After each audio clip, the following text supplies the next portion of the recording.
So good afternoon, everyone. My name's James White. I'm a business consultant that works with a number of companies. As a Somerset fan, I've got had a link to bringing two brilliant companies together. And as you may have seen last week or the week before last, there was a partnership announced between Trade Nation and Somerset Cricket Club. So it's an absolute honour for me to host this Q&A with yourselves and some great prizes that we've got at the end of the session as well. Just a few introductions. A couple of the people won't need any introductions to most of you. One person may. So we've obviously got probably it's hard to talk about when you're a Somerset fan. So we're a man that's got a stand named after him in the stadium. So welcome Marcus Trescothick. Oh, two. There you go. Two. He's got a pavilion and a stand. One's a stand, one's a pavilion. Exactly. That's what I thought, Craig. You see. So, but no, look, welcome to a legend, a true, absolute legend of Somerset cricket, Marcus Trescothick. Thanks for being here, Marcus. No problem. And we've also got, I think, one of England's finest bowlers, and there's an argument about whether he's the best bowler in the Overton family, but I'll let Jamie argue on that one. But Craig Overton as well. So thanks for joining us, Craig, as well. It's good, obviously good news for Craig today. Been selected for the England party to go off in next week. Is that right, Craig? Yeah. Well done, mate. Congratulations. Cheers, mate. Thank you. Well, there we go. So here's the rule of these events. I was told that was embargo till 1:30. So I'm glad that Trace just gives it all away anyway. Not me, but anyway, we'll move on from Was that. it really? Hang on. Yeah. So 27 minutes. Get tweeting quickly. Yeah, exactly. 27 minutes. You've got. But yeah, good job that you've done that and not me. Because no, it's fine. I'm sure the ECB will. At least they won't have a go at me and kill me. So that's the main thing. But the other person we've got is a guy called Stuart Lane. Stuart is the CEO of Trade Nation, so great to have you on the call as well, Stuart. Stuart and me are both wearing our Trade Nation shirts. Mine is a little bit tighter for a man of my size, but there we are. It's just the nature of the game. But good to see you, Stuart, as well. Thank you, Jim. Yeah, great to be here. Good. So look, the way we're going to format we're going to have for today is we're going to do some questions. We're going to ask Craig some questions, ask Marcus some questions around cricket, because everyone's been missing cricket in the season. We're also going to enable you as the audience to answer a question. If you want to ask a question, put it in the chat, and the team that are monitoring that will basically put together some questions. If you've got a question and you want to ask Marcus or Craig or Stuart, feel free to ask that question. I'm going to ask a few questions initially just to talk to the guys about how things have been and a bit more about a few questions for them, and then we'll open up the questions to a few other people, and then anyone that's on one person that's on the call. So if you know someone that's registered for the prizes, and there's some incredible prizes that are offered, basically a bat, a tour of the county ground, more importantly, a year's supply of Thatcher's or tribute, right? Which is the main one I think most people are aiming for. But you have to be on the call. So if anyone's registered and are not on the Zoom call, then you don't get a chance to win the prize. So we're going to announce those in about 35-40 minutes time, and Marcus and Craig will be announcing those. So that's the format we're going to do. We should hopefully be done by around about 2 o'clock. But if people have got lots of questions, we'll try and keep it open as much as we can as well. So first question for you guys: how's lockdown been for you both? What's been happening, Craig and Marcus? Obviously, Craig, you're back to things, but how's it been? Well, Craig, it's been bizarre. I think most people found it pretty bizarre. Obviously, we've never really been through this before, so it's been a challenge. That sort of the first 3-4 weeks was probably the hardest bit of not being able to sort of leave the house and do anything really apart from going shopping to get some food. And then sort of the last 5-6 weeks, I've been back at the ground doing sort of a little bit of training. It's not been the same as what we would normally be doing, but it's been just nice to get out of the house and actually do some cricket skills and actually try and work on a few things, because normally we'll be midsummer and not doing we'll be playing lots of cricket, so we wouldn't actually have much time to sort of practice things. So this sort of time has been nice just to work on a few things and keep working forwards to sort of progress my career. Indeed. And obviously we'll talk about a little bit about the new sort of formats, but, obviously you guys play a lot of cricket, especially, has the rest been good for you as well? Because obviously your body goes through such a lot of turmoil when you're playing cricket. Has this sort of enforced rest been good for you personally, to let your body recover a bit? Yeah, it's been, obviously, the summer's pretty hectic for us. We don't really have much downtime, and then we obviously get a little bit in October, but then I've been lucky enough to go on sort of winter tours as well. So we've never really had much downtime.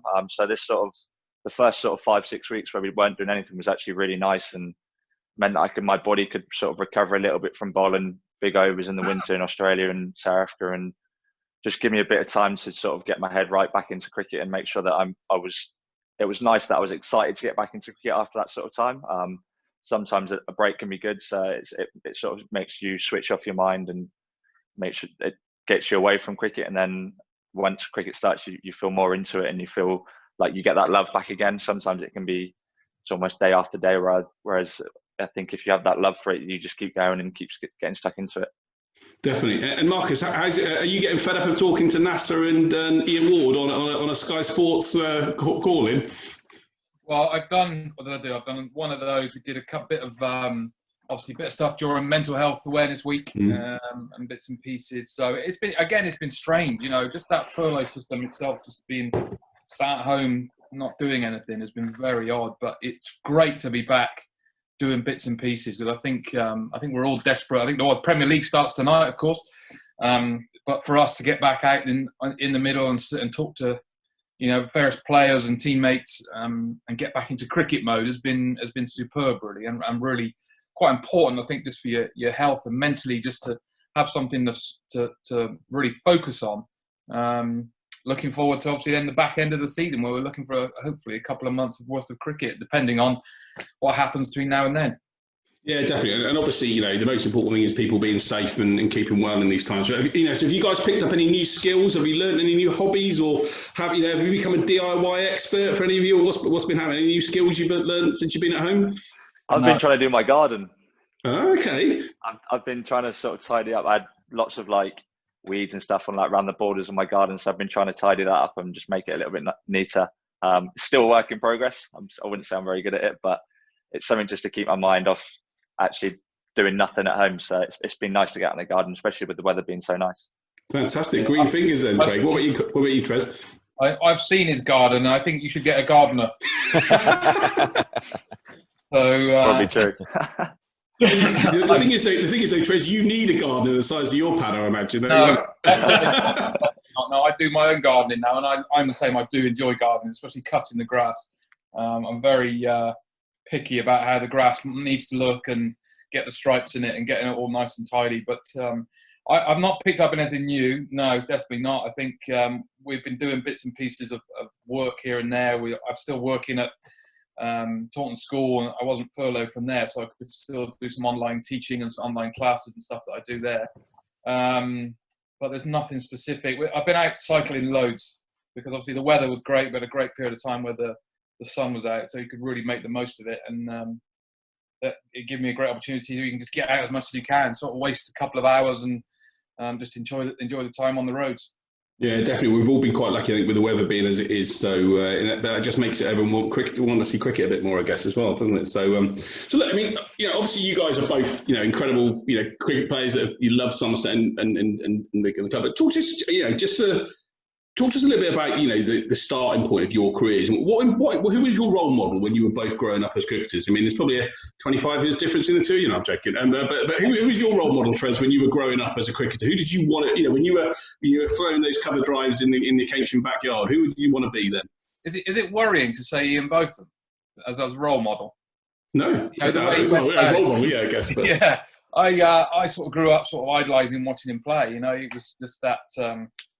The glory years of Somerset was obviously a pivotal moment in my sort of education, just sort of getting to see a bit of that, and quite a lot of it on TV, living in Bristol, but just enjoyed the way that he played the game in terms of the aggressiveness when he batted and whacking the ball out the ground. That's what I remember when I was a kid growing up, just seeing somebody smash it everywhere. It was just, that was really important for me. So, of course, once you get a bit more educated on the other external bits and pieces, it doesn't quite match up together. But still, a massive part of what I watched when I was young.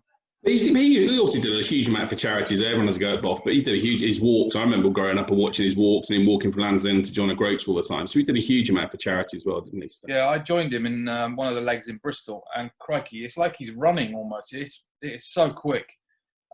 Real surprise about the sort of speed that he would go and what he'd done. Absolutely right. The time that he spent in Musgrove and the money's raised because of what he saw and where he was, puts him where he is now. Obviously, an idol for a lot of people. So, cool. And Craig, what about you? Who was your, who did you and Jamie were growing up in the background? Who are the people you guys, or you especially wanted to aspire to be? Well, I think for me, Trez will love this, but the 2005 Ashes was when we were pretty much at our sort of 10, 11. So that was what we sort of watched the whole time. It was that summer where it was on terrestrial TV, so everyone could watch it, and that sort of got the buzz of the nation. Obviously, Flintoff doing what he did in that series and sort of emasculated like what we wanted to do, what I wanted to do, definitely. So he was definitely the main one, and obviously Trez walking into that dressing room at Somerset and him being there was a big role model for pretty much every player coming through the system. So how old were you? And what, 2005? Yeah, 11. Does it make you feel old, Marcus, when someone says that? very, very, yeah. Well, it's ironic, actually. I was at Edgbaston that day when Glenn McGrath stood on the ball. What was the actual feeling in the England dressing room, Marcus, when you found out that he was, because he was a tormentor of a lot of batsmen around the world, and when you found out he wasn't playing that game, what was the feeling? Did it give you all a boost? Oh, very much so. I think it was more out on the pitch because, we were warming up. Both teams were warming up at the time. When you see him being carried off on that little golf trolley that they had, I think you pretty much realise at that point he ain't going to be coming out steaming in at you in an hour's time. So I think we all realised then you were trying to remain as focused as you could, because it was just like you're almost in the back of your mind going, it's just another bowler and they'll bring someone else in. But I still think it's relevant that it was him himself. He obviously how important he was to their bowling attack. Definitely. And if I remember rightly, that day as well, I was there, it was one of the only days England scored 400 runs in a day of a test match, actually. And you made a 90 or something, 96, I can't remember what it was, but you had a good knock. Interesting enough, actually, what was the mindset then? Because at that time, you just lost the first test, I think, hadn't you? So it was like, I think, was it a case of like, we've got nothing to lose here, we're just going to literally just go and try and dominate, impose ourselves on the game? It was more of a case of, in the previous sort of 18 months, we built our method on a certain style of play, and we went to Lords for the first test match, and we didn't play in that fashion, which meant then that Australia could sort of impose themselves on us. So I remember a conversation the sort of day before in the committee room where Michael Vaughan and Duncan Fletcher sat us down, talked a bit about what it was, reminded us of what we wanted to try and do. And then everything sort of fell into place. No McGrath. They won the toss and put us in the bat on a good pitch, which is only going to get worse as the game goes on. So it was just, it falls into place quite nicely. And you could go out and be aggressive and take it to them, which is what we wanted to do, because that was what we'd done for the previous time. So it was falling back into the old routine and doing what we were.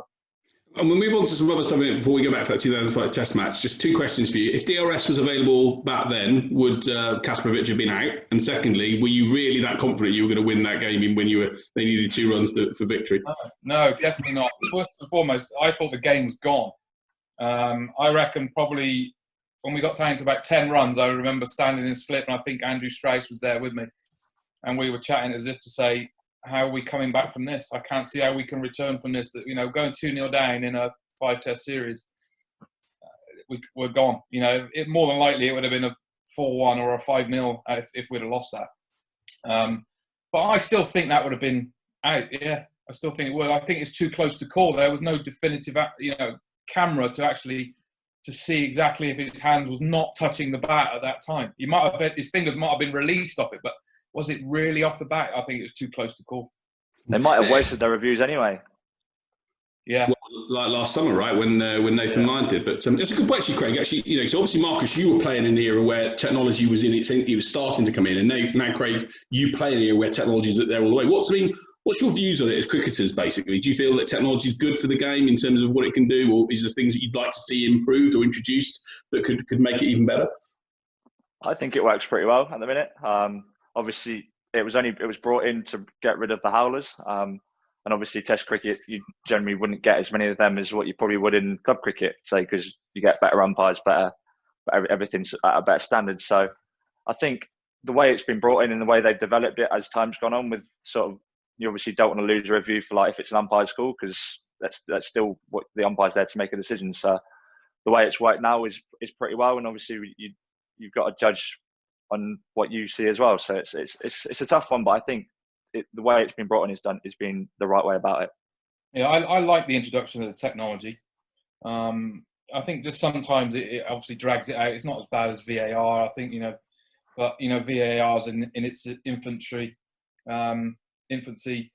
And I think, we're lucky that we're further down the line with it. It seems to work pretty well, and players especially have a very good understanding about what goes on. There are a few things which don't make sense. Sometimes the umpire's call or whatever it may be, you've got to try and fathom. But I think it can add to the tension of the game also when you're waiting for that decision on the big screen.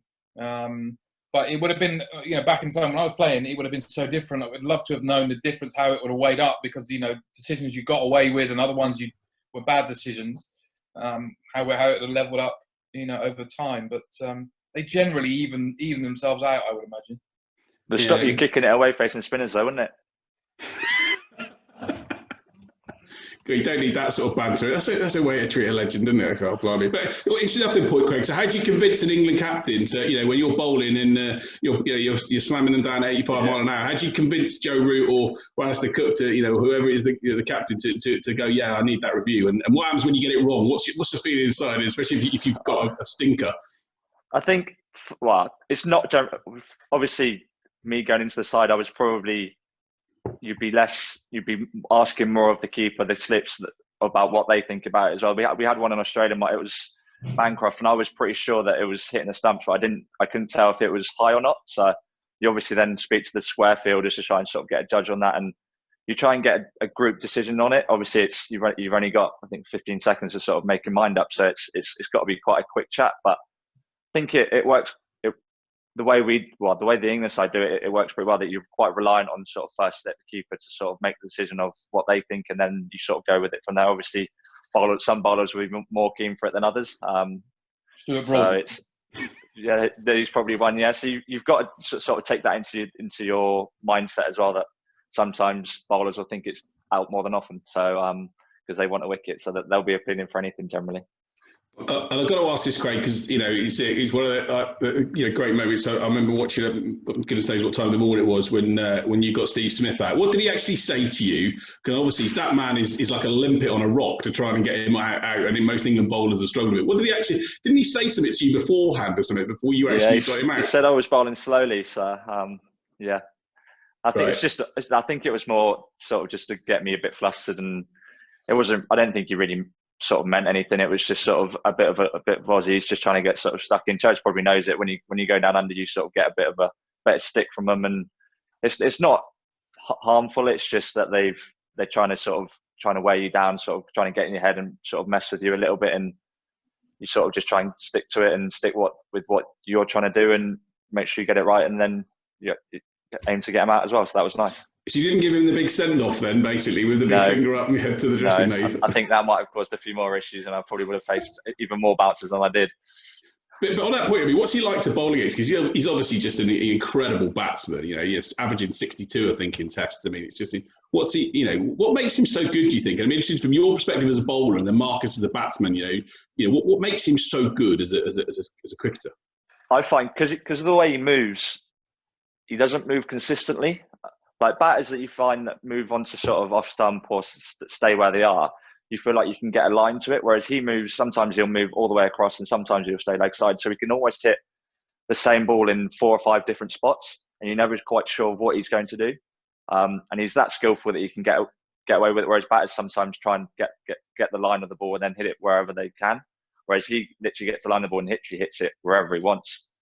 That's what it feels like as a bowler. So it's probably why it makes it so much harder. And obviously, no one's really seemed to have found a weakness on him. There might have been a few sort of left armers that have got him out a few times recently, but I don't really feel that that's probably a weakness. He'd probably just been unfortunate. He's just got out to it. So unless it becomes more of a pattern, he still plays that pretty well. Yeah, left arm spin generally causes him a bit of an issue when it turns. Yeah, and there might be a technique thing where his bottom hand is very tight, so he cuts across the ball now and again. But he's very tough to bowl at, because his selection and how well he sort of processes everything, every ball, must be very, very consistent to bat in that fashion that he does. Technique-wise, it looks horrible, but the actual fundamentals are very, very sound. He hits the ball very late, he hits the ball straight, and waits for the ball and watches it very closely. So if you go outside your bubble, for anybody, that's you're in danger zone, and he doesn't do that very often. He just sticks to what he knows best. Yeah, fantastic. And just talking back to where we are right now, Craig and Marcus. Obviously, you're involved from a coaching perspective. What's been the strangest thing about this new sort of biosecure cricket world that we live in? How's it, because I was looking on the Twitter post yesterday that it sounds really weird. You got to clean the balls before they're even used by new players. Has it got to it's that level of, and it must be quite strange for you guys to Very odd. be clean to play cricket, but strange to see that. Yeah. So from a coach's point of view, there's two things for me. When we do sort of fielding, so you can use one ball generally, and I've got to wear like the PPE gloves on one hand, and then I've got to change the glove after every person. So I'll throw 20 catches to Craig. All right, we have to get rid of that ball because that's got to be sanitized, and I've got to take off the glove. Now my hand's really sweaty, and I've got to try and get another glove on, which is impossible. And you've got to do that every time, so it's not like you could use one ball for 3 people. It's like one ball for one person, and then you have to discard it, sanitize it, and go that way. So that's one part I find it very odd. And the second bit is, after every time someone's batted in the nets, I've got to spray the stumps with antibacterial. In principle, we should spray the whole net because they're saying, any particles of saliva or whatever, it could be on the stumps that could blow off in the wind. So I'm now having to sort of disinfect the stump like that, and at the same time I'm killing all the grass around it. But there's not a lot else I can do really. What about you, Craig? And how's it been feeling? Like, and again, for insights like that are great for us as fans to sort of see. And we go for. How's it felt for you? You've noticed it, Craig? And how are you feeling about the upcoming series? Because obviously it's great that, as Marcus announced, I didn't do it, ECB. As Marcus announced that you and we might have some other news on that later on, but being announced. How are you looking forward to that series? Have you got any worries of trepidation? I mean, it's going to be obviously a very secure environment. So how are you feeling about it?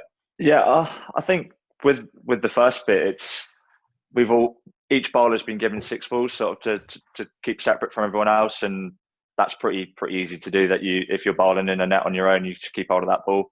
I found the most difficult bit when batting. So like Trez would be throwing balls at me or slinging at me. I can't literally bend down and pick the ball up.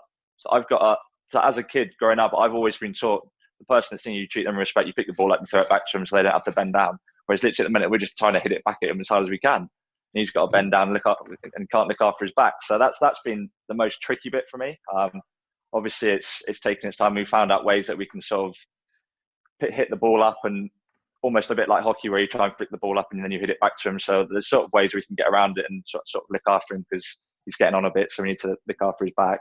But yeah, it's been good actually. The way it's been working is there's been a lot of work to put into it to make sure it's safe for us to sort of come back to training, which has been really nice. And obviously there's a lot of work gone into this biosecure environment in Hampshire to get that right for us to play some test matches, and obviously there'll be the same at Old Trafford as well. So I know there's a lot of work gone into it. So hopefully it works out and we can get some cricket on TV that people can watch.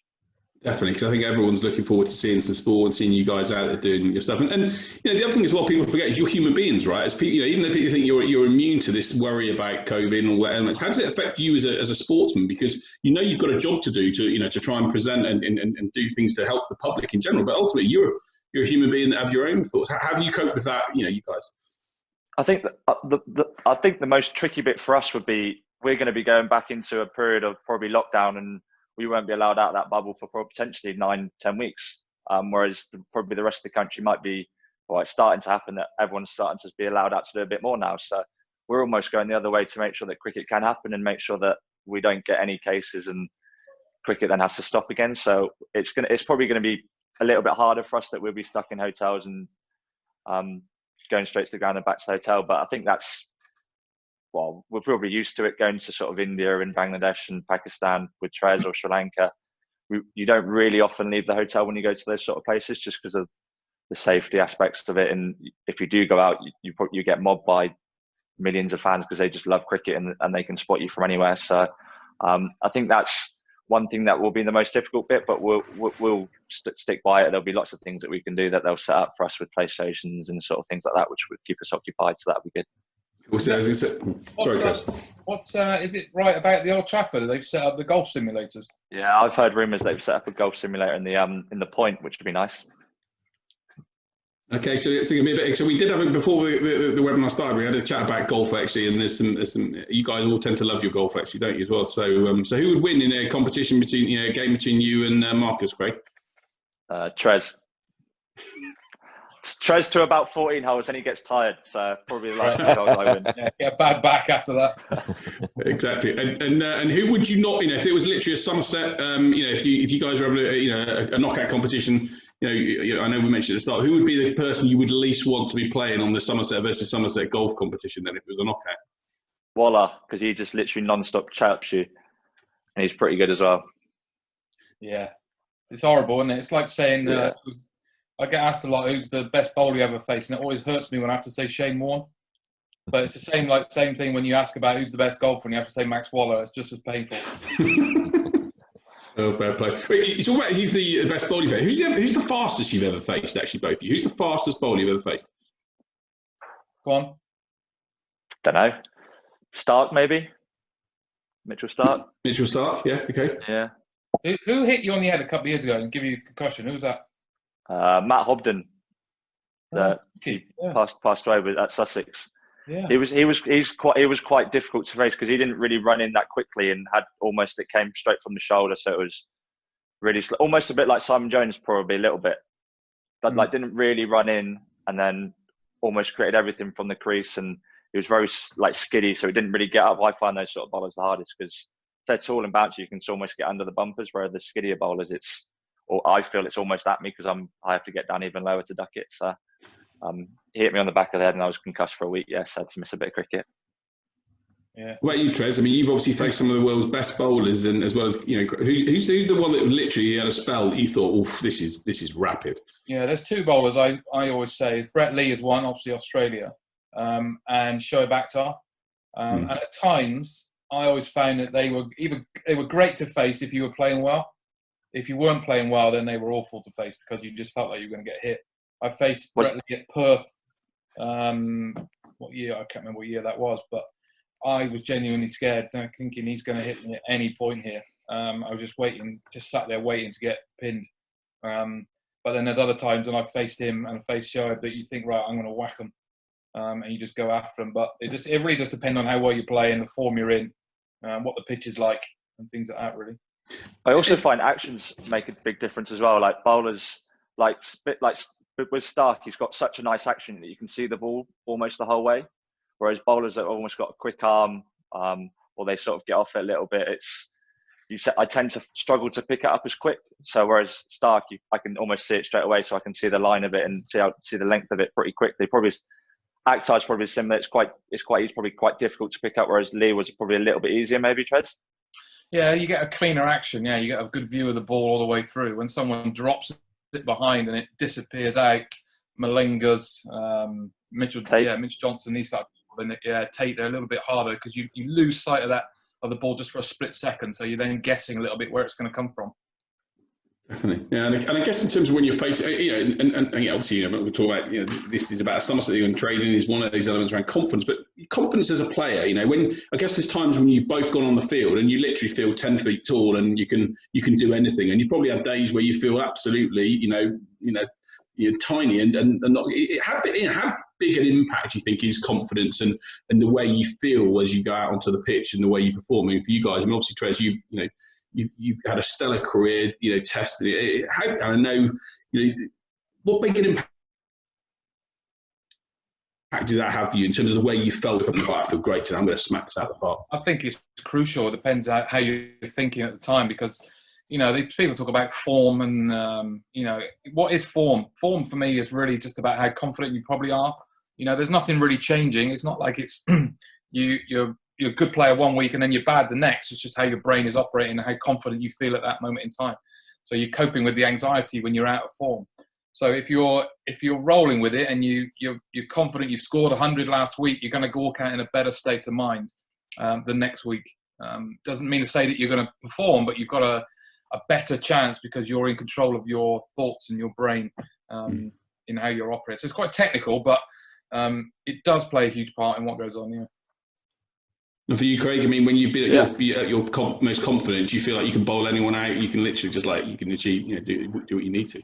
Yeah, I find is when you're thinking about what you're trying to do, it's probably that's when you're not going to be performing. Me and Trez had a chat this week when we were batting, and I was thinking about my foot movements and how they were sort of getting me into the right position before I hit the ball, and it was meaning that I was moving later, and because I was thinking about doing it, so I was moving even more than what theoretically I would just do normally, and then I was just then prolonged in being slow, and I was then mistiming everything. Whereas then Trez said, just concentrate on what you're doing in a game, just hit the ball and just rely on what you would do growing up, and your movements would just move. And suddenly it just clicked into place, and it went from there. And similar with bowling, if I'm I'm working on my load up. If I'm thinking about my load up when I'm bowling, I'm nowhere near as good. So for me, it's about just running in and bowling how I want to bowl and concentrating, actually trying to get the batter out. And that's what you do in a game. You're not worried about I'm worried about if I go for runs, but some bowlers would literally just going in there just trying to get wickets, and they're not worrying about if they're trying to stay behind the front line or they're trying to load later or whatever. So it's actually doing the basics of cricket, which is trying to score runs as a batter and trying to get wickets as a bowler. Definitely. So, we're going to go some questions from it. If anyone's just joined the webinar, thanks for joining. This is a great Q&A. Someone's actually put in the questions, can we do this every week? So we'll try and arrange that. Now, I'm joking. Marcus and Craig will get bored of talking to me and Stuart every week. But a couple of things before I'm going to ask a question to Stuart and also a question to Marcus and Craig. Actually, what's the best ever sledge that you've been given while on a cricket field, Trez, please, and Mark and Craig? And whilst you think of that, I'm just going to ask Stuart. So Stuart Lane's the CEO of Trade Nation and who have partnered with Somerset. It's great to and we're going to announce the prize winners, I should say, in about 10 minutes time as well. So you just talk to a little bit about Trade Nation and why why you wanted to partner with Somerset as a club as well. I think the challenge for us was we're a new brand, and it was looking for a partnership with a club that had a great pedigree, and very similar to our outlook on business and how we work with our clients is we're very keen to work closely with clients and support them. And looking at how Somerset have developed their fan base, how they particularly on the social media side of things, I think it's been fantastic how they work with the players and how they get players visible and on events like this. With fans, giving them that ability to ask these questions. So it made perfect sense for us to partner with such a strong club as Somerset, and yeah, we're delighted to be doing so. It's the first thing that we've done as Trade Nation. So Trade Nation was launched only a couple of weeks ago, and these sponsorships, there are a lot of them out there. A lot of firms that are doing sort of sponsorships with some of the higher profile, Premiership football. Certain clubs around the world, but for us, we liked the atmosphere at Somerset. Loved the people that work in and around the club. Their attitude towards cricket and towards their fan base was fantastic. And from the moment we first had that meeting down in Bath, it was a feeling of that this would be a partnership, and that was important. It's very easy sometimes just to come in and slap your company name on something, and you try and get the benefits. Obviously, you're looking for a commercial relationship, but it goes further than that. And for us, it was about establishing a partnership with a club that they wanted to work with us, and we want to work with them. And it's a two-way. You've got to give something back. So we'll be looking to give as much back to Somerset as we can from a sponsor's point of view. And opportunities like this is fantastic, and thank you very much for having us along and for allowing to be a sponsorship of such a great club with such a great history.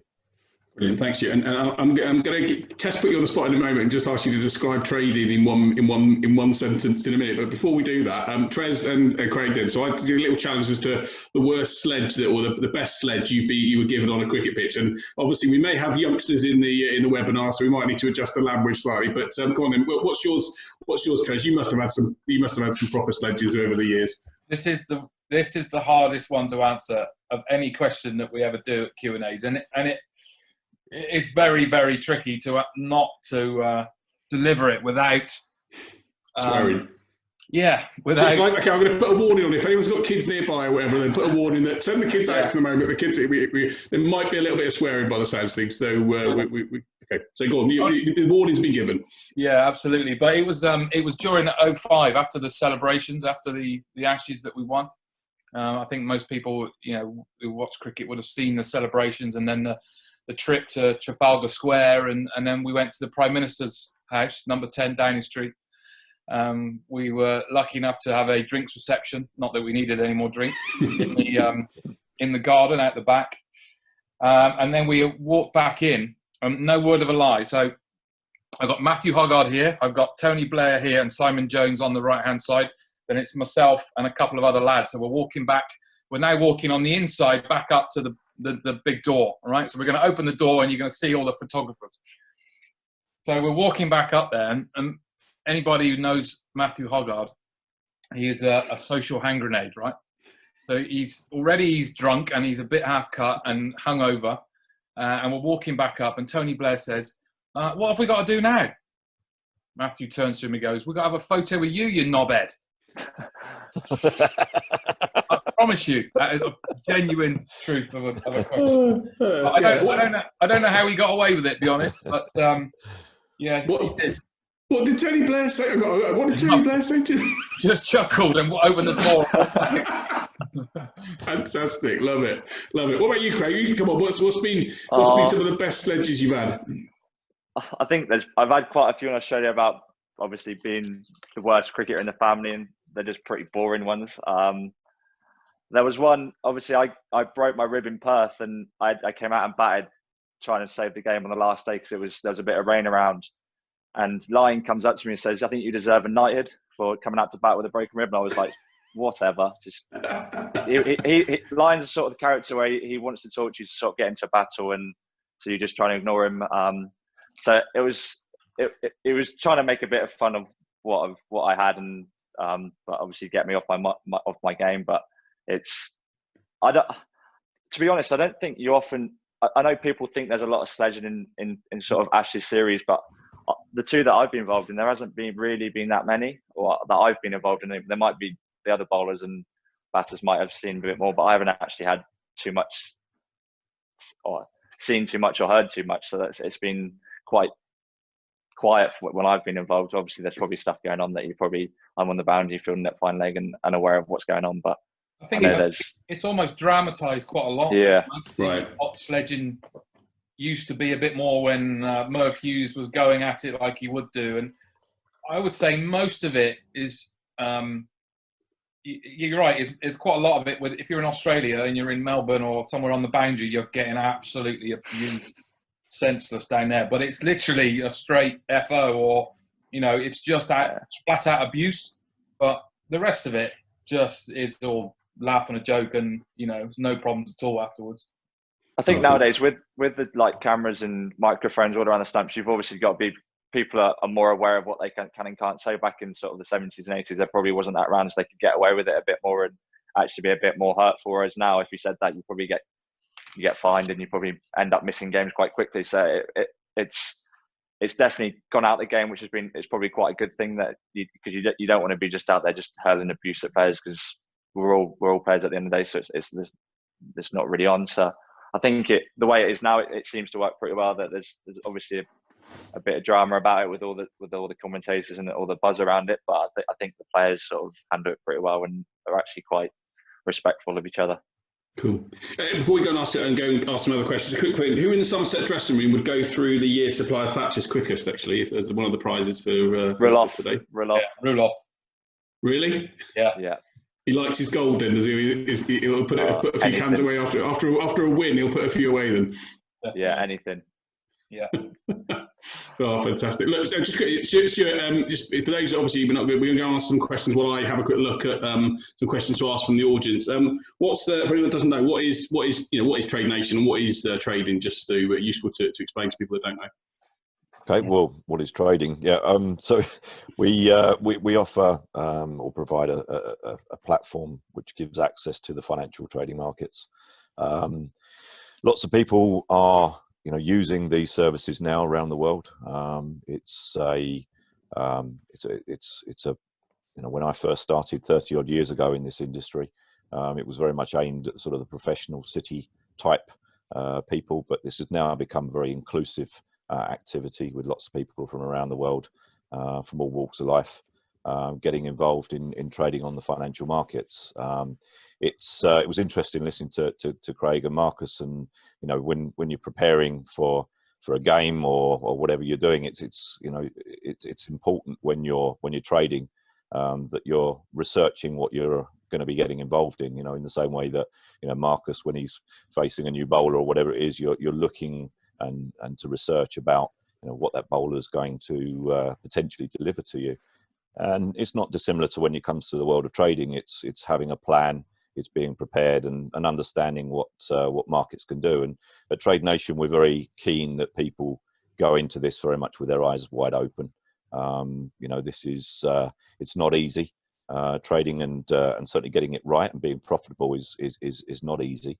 But it's a mindset, and I think that very much similar to professional sport. And I'm not for 1 second saying that people at Trade Nation are in league with the guys that we have on the call today. But we do see the difference between successful traders and those that are not successful. It's handling the emotion around trading and being able to cope with things when they're not going as well.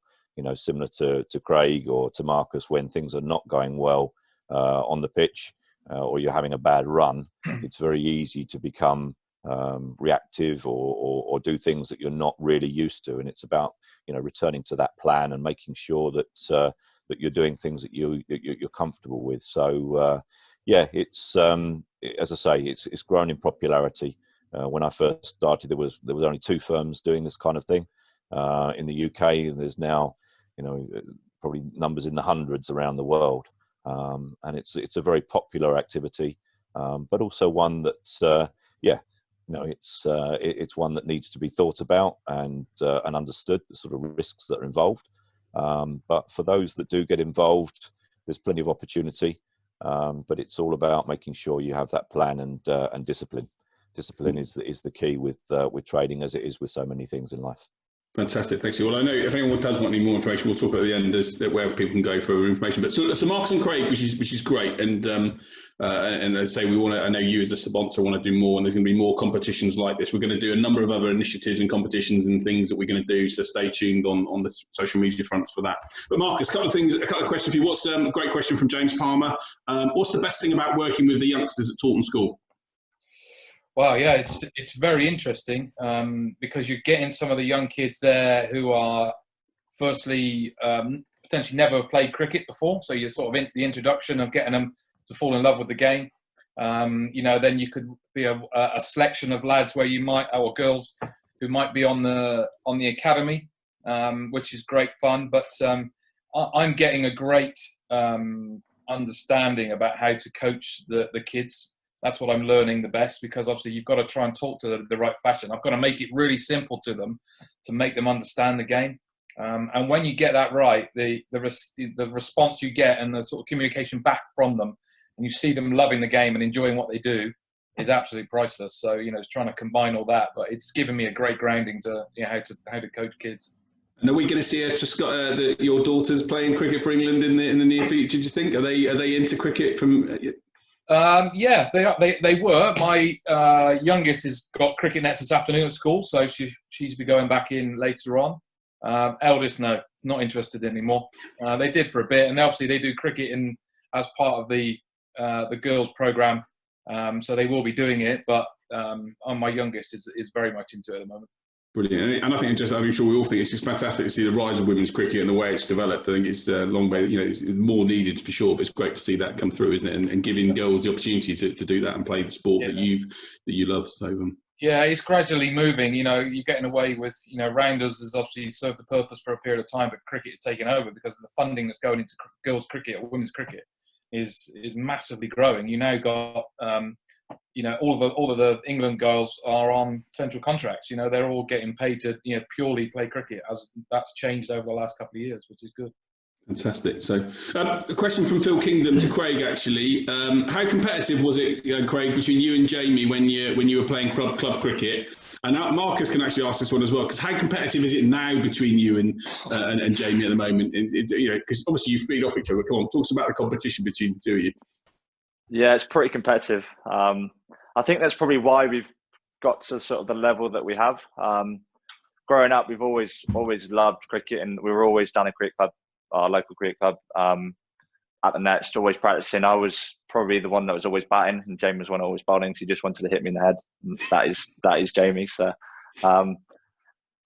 yeah, we were always competitive, but we almost drove each other on to get to the level that we have. I got selected for Devon first, then Jamie followed, and then he got selected for West of England first, and I sort of followed, and so on. So it's and then he got to England first, and but didn't play, and then I sort of carried on and sort of got ahead of him, and now he's sort of trying to catch up again. So it's that drive is almost neither of us wants the other one to be better, so it just keeps driving us. And obviously it probably shows in the dressing room now that we bicker quite a lot, and it's friendly bickering, and Trez probably sees that as well. So it's good fun having him in the dressing room and actually having someone to compete with, because we're probably competing for the same spots really. So it's quite a tricky balance of making sure that we're family, but we're also competing for the same spot on the cricket side, which is difficult.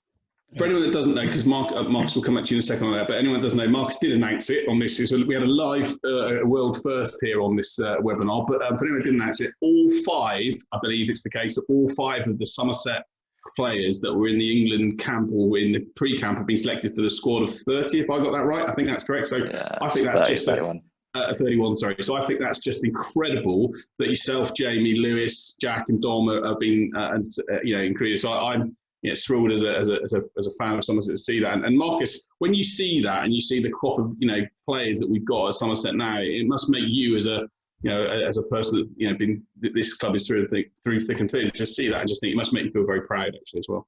Yeah, very much so. We as a club we look at it as though we're trying to win every trophy. Of course we are, but we're also part here to produce players to go off to play for England. That's probably the main part of the job of what you're here for. And when we got the nucleus that we have done with a few other guys really pushing behind the scenes, it makes for a good team and a good structure for going ahead and trying to win things, doesn't it? So it's really nice. And I think you could, in the last couple of years of my sort of career, you could see that brewing. You could see the youngsters sort of coming to the fruition and getting better at the right time. And there was always going to be this case where we had 4, 5, 6, maybe even more in the next couple of years, which will be pushing through and breaking through a very, very similar sort of time. So it's great to think that A, our academy, because most of them have come through that, and then B, obviously the second team into first team and then pushing them forward after that. So the structure we've got is working quite nicely.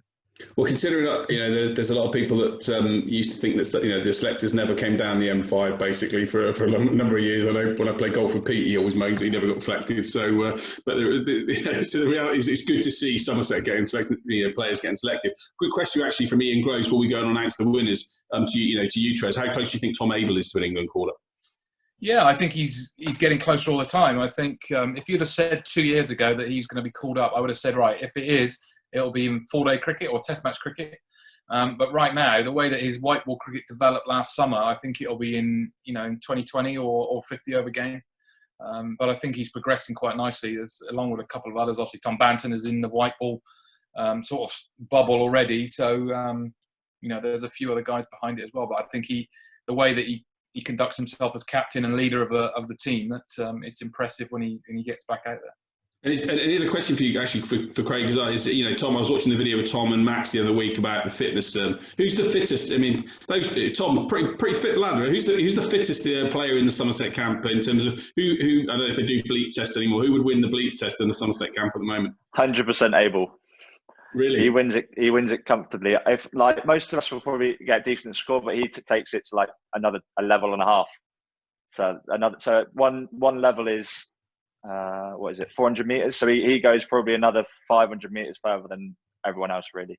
Wow. And who's out first? There'll be the odd one that'll be closer, but more often than not, they'll be 500 meters further than near enough everyone else. And who's first out? Who's the? Well, that's not fair to put on the unfittest one, but you can have a bit of banter on that front. Who's the one that doesn't get there? Yeah. You're all fit guys, I know. So I'm sure there's a bit.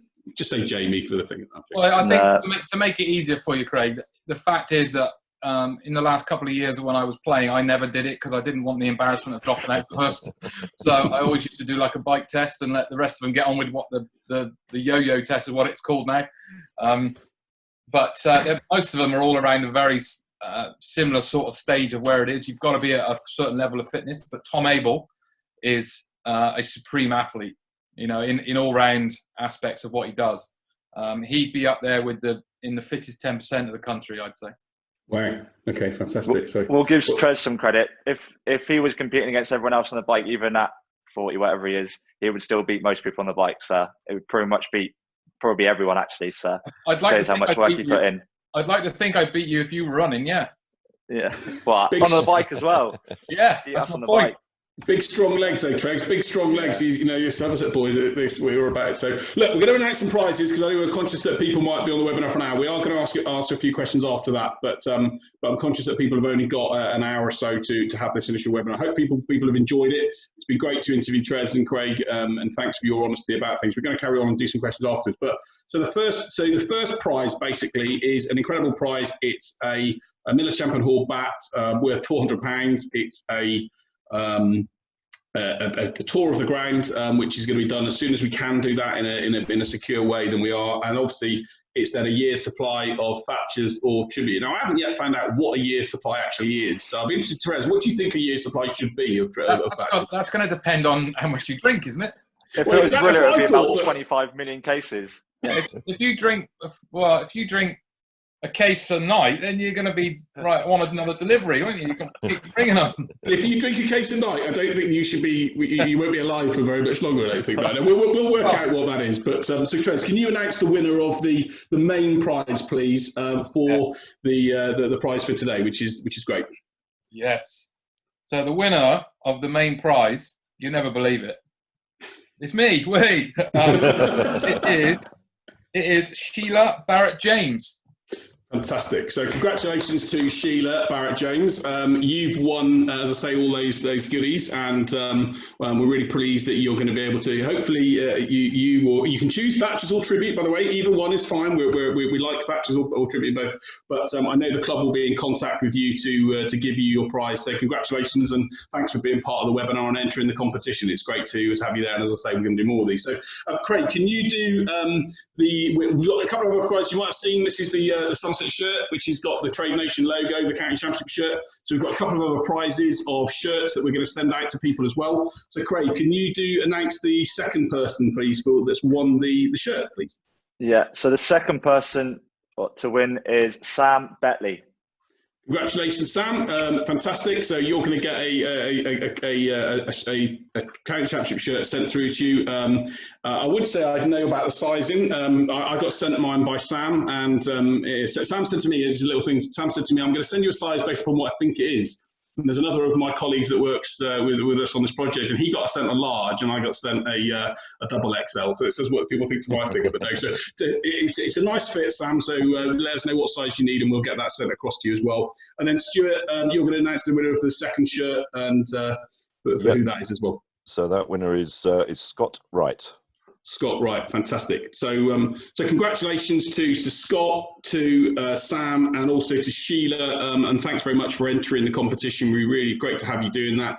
I really appreciate it. So if you, as I say, you have not won this time, then please keep look out on the Somerset socials and also on the Trade Nation social. We're going to be doing a number of other competitions over the course of the summer to make sure that you guys can benefit, and different ideas. We're working on that. So look, we've got a few minutes otherwise to ask a couple of other questions before we maybe finish off. Hopefully everyone's enjoyed it. Just a question for you, Marcus. Actually, Phil Kingdom said, any thoughts on releasing another book? Wow, you just never know, do you? I don't know, really. I can't say too much. I'll put it that way. Watch this space. Oh, I know, that's interesting. Okay, fantastic. Which is we like that. So I do love the comment that Dave Downs has said in the group. Is Sheila single? So Dave, that does win you, because I'm guessing that's because you want the bat, right? Because you're looking forward to it. But no, we love that. I also wanted to know, Jonathan Rhodes, is that a virtual background? If not, I want to come and join you wherever you are.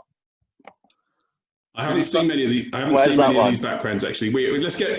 Can we Oh, yeah. just we see Jonathan's On a beach background? somewhere in the Caribbean or somewhere like that, and that looks very, very nice.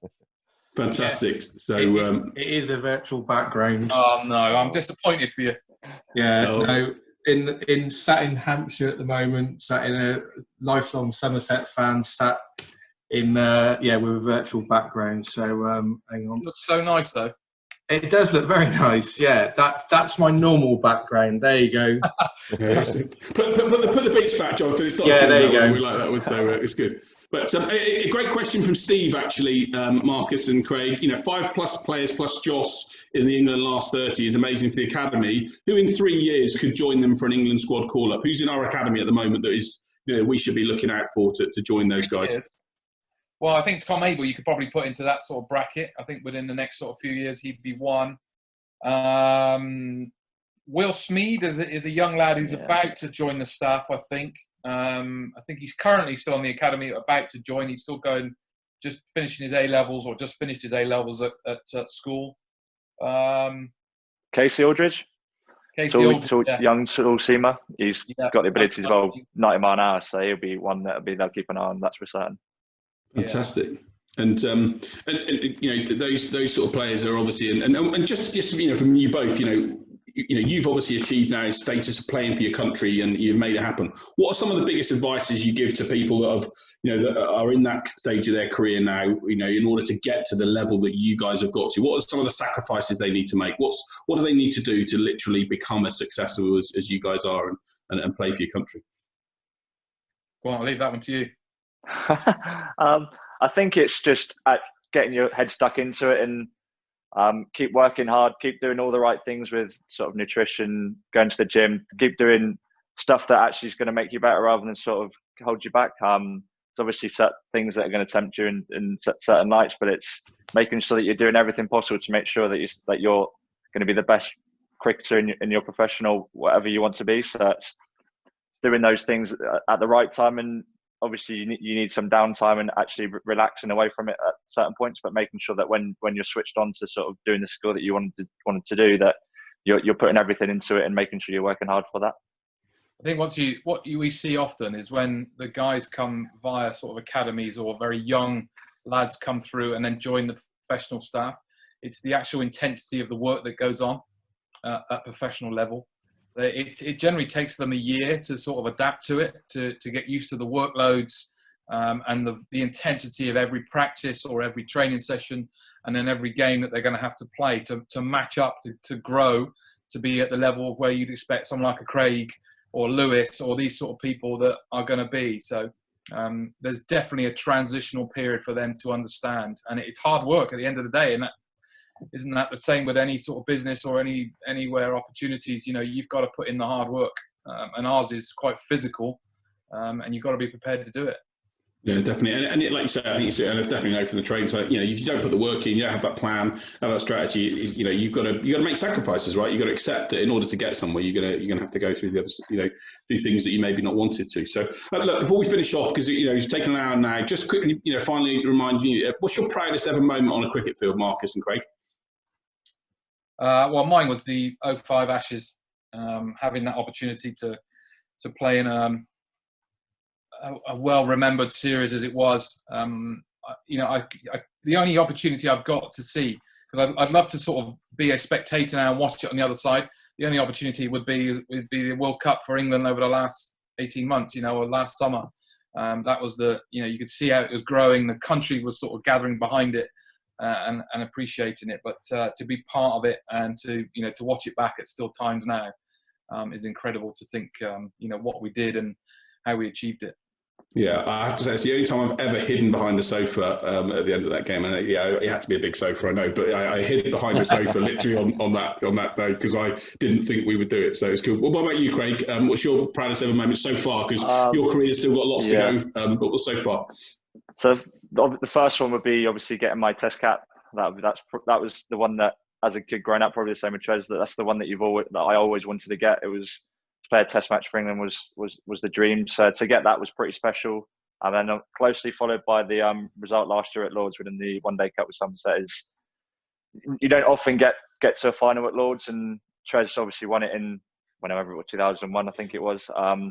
So to sort of win it as a group last year after sort of putting sort of 3-4 years hard work to win it, and the way we sort of went through the group, we'd won those first 4 games and sort of had a bit of a blip, and then to win the last 2 to get in, and then those 2 performances that we put in away from home at Worcester and Notts to sort of get us to that final was really, really special. And obviously that final is a special day with a lot of Somerset fans. So that's something that I'll hold close to me as well. Definitely. No, I remember that day up until 8 o'clock. Then I collapsed in a chair in the Danubius. But anyway, less said about that, the better. But what a day it was, actually. So fantastic. So look, thanks, guys. Really, really appreciate your time and giving up the time for everyone on, and Stuart as well from Trade Nation. Thank you. Thanks to Sam and Ben Warren, who I think does an amazing job for social media for Sam and Ben. The work that the club do, I think, has been brilliant to keep everyone. And I'm sorry if we've not asked you a question that you've got. We'll try and make sure we answer more of those going forward. And really appreciate everyone being on the webinar. Hopefully you've enjoyed it, and we can continue to do more of these over the course of the summer. And hopefully we're going to see Craig and certainly Marcus out back training with the guys really, really soon on the pitch. So I think all it sort of leads me to do is say congratulations, Craig, on your call up. It's incredible to see, and stay safe, stay well. Thank you.